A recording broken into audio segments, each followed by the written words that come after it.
I'm going to bind a series of blank books this size. The book will be made up of 4 signatures with a folio for each cover.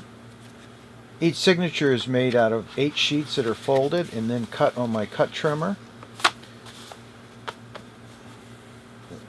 So the head and the foot of the book are uniform in length, but they're not perfectly aligned. I plan to experiment with some methods to trim. So before I measure where I want the starting hole and the ending hole, I want to make sure that I allow for a little bit of a trim. I've just taken a divider, and visually I think that'll be enough space. And I'm going to transfer that onto here, and then I'll just measure this and transfer that here.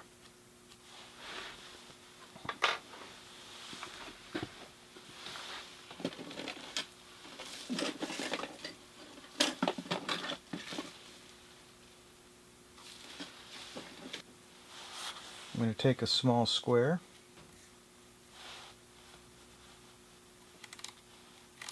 I'm going to transfer that line. You can see I have a line for the start, a line for the end of the sewing. I've next taken a small piece of paper that's the same length from the start and the ending sewing hole, and I'm simply going to fold it in half. And I can fold this in half one more time. And then I have, well, I'll mark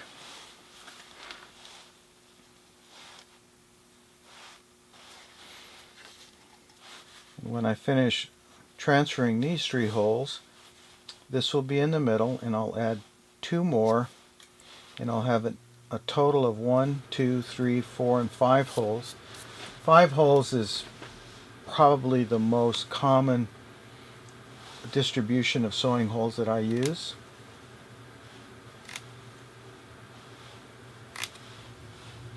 The book is supported between 2 pieces of plywood. You'll notice that I intentionally cut them about the same length, but I cut them intentionally a little short so that as my clamps hold it, I have a little bit of room for my saw to work. I'm certainly not going to saw all the way down, but I have room for my saw to work. This saw cuts better when you pull it.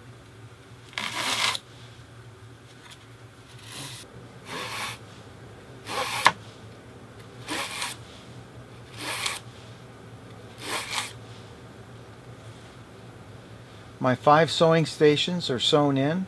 In this case, I've only sewn the back of 1 book. I plan to do probably 4 more.